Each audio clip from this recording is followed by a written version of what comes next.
ಬೆಂಗಳೂರಲ್ಲಿ cricket coach sex scandal ಪ್ರಕರಣ ಸಂಬಂಧ ಸುವರ್ಣ ನ್ಯೂಸ್ಗೆ ಕೋಚ್ ಮ್ಯಾಥ್ಯೂ ಫಸ್ಟ್ ರಿಯಾಕ್ಷನ್ ಕೊಟ್ಟಿದ್ದಾರೆ.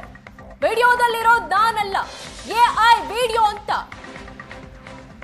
ತಮ್ಮ ಫಸ್ಟ್ ರಿಯಾಕ್ಷನ್ ಕೊಟ್ಟಿದ್ದಾರೆ. ಕ್ರಿಕೆಟ್ ಕೋಚ್ ಮ್ಯಾಥ್ಯೂ ಹೊಸ ವರಸೆ ತೆಗೆದಿದ್ದಾರೆ. ವಿಡಿಯೋಗಳ ಬಗ್ಗೆ ಯಾವುದೇ ಮಾಹಿತಿ ಇಲ್ಲ. ಮೀರಾ ಮಗಳು ಓದ್ತಿದ್ದ ಶಾಲೆಯಲ್ಲಿ ನಾನು ಪಿಟಿ ಟೀಚರ್ ಆಗಿದ್ದೆ ಅಂತ ಕೋಚ್ ಮ್ಯಾಥ್ಯೂ ಫಸ್ಟ್ ರಿಯಾಕ್ಷನ್ ಕೊಟ್ಟಿದ್ದಾರೆ.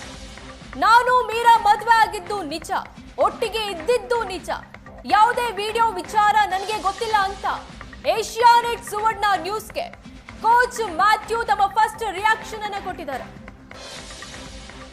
ವಿಡಿಯೋದಲ್ಲಿರೋದು ನಾನಲ್ಲ, ಎಐ ವಿಡಿಯೋ ಇರಬೇಕು ಅಂತ ಹೊಸ ವರಸೆ ತೆಗೆದಿದ್ದಾರೆ ಕ್ರಿಕೆಟ್ ಕೋಚ್ ಮ್ಯಾಥ್ಯೂ. ಈ ಕೇಸ್ ಸಂಬಂಧ ಕೋಡನಕುಂಟೆಯಲ್ಲಿ ಎಫ್ಐಆರ್ ಕೂಡ ದಾಖಲಾಗಿತ್ತು. ಈ ಪ್ರಕರಣದ ಬಗ್ಗೆ ಮೊದಲ ಬಾರಿಗೆ ಕೋಚ್ ಮ್ಯಾಥ್ಯೂ ರಿಯಾಕ್ಷನ್ ಕೊಟ್ಟಿದ್ದಾರೆ.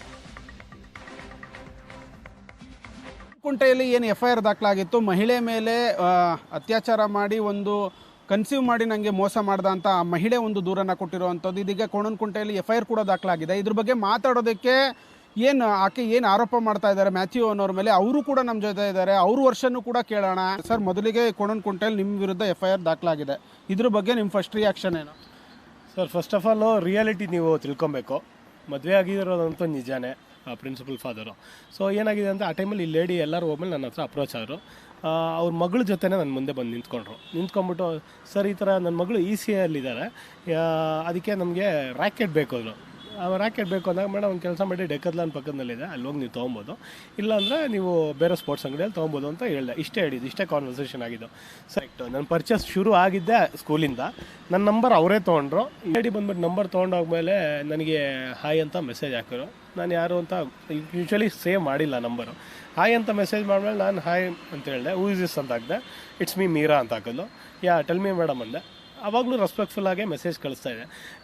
Sir, regarding that ECA I want to buy that racket ಅಂದು. Fine, you can go to any sports shop and buy ಅಂತ ಹೇಳಿದೆ. ಇಷ್ಟೇ. ಅದಾದಮೇಲೆ ಅಲ್ಲಿ ಮುಗ್ದೋಯ್ತು ಕಾಂಟ್ರವರ್ಸಿ. ಅದಾದಮೇಲೆ ಲೇಡಿನ ನನಗೆ ಮೆಸೇಜಸ್ ಹಾಕೋಕ್ಕೆ ಸ್ಟಾರ್ಟ್ ಮಾಡಿದ್ರು.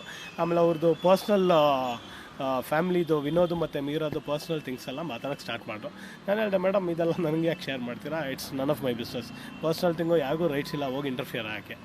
ಆದಮೇಲೆ ತಿರ್ಗಾ ಒಂದು ದಿನ ಬಂದುಬಿಟ್ಟು ಒಂದು ಕಾಲ್ ಬಂತು ನನಗೆ. ಬಂದ್ಬಿಟ್ಟು, ಸರ್ ನನ್ನ ಫಸ್ಟ್ ಹಸ್ಬೆಂಡ್ ವಿನೋದ್ ಕುಮಾರ್ ಹರಾಸ್ ಮಾಡ್ತಾಯಿದ್ದಾರೆ, ಸೊ ಅದಕ್ಕೆ ನನಗೆ ನಿಮ್ಮ ಹೆಲ್ಪ್ ಬೇಕು, ನನಗೆ ದುಡ್ಡಿಲ್ಲ, ನಮಗೆ ಯಾರೂ ಇಲ್ಲ, ನನಗೆ ಹೆಲ್ಪ್ ಮಾಡಬೇಕು ಅಂದರು.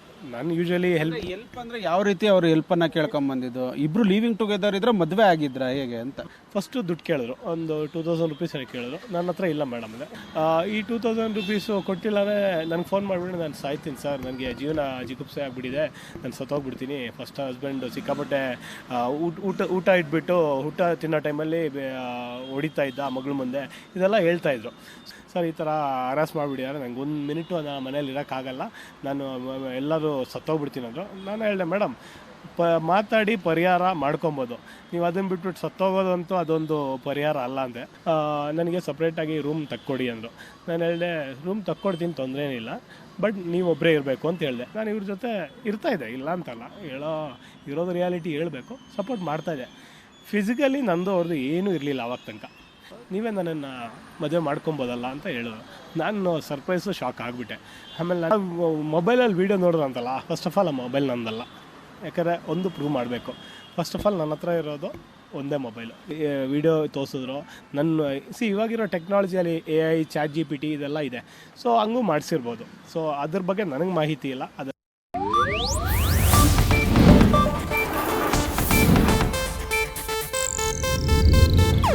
ಇದು ಏಷ್ಯಾನೆಟ್ ನ್ಯೂಸ್ ನೆಟ್ವರ್ಕ್ ಪ್ರಸ್ತುತಿ.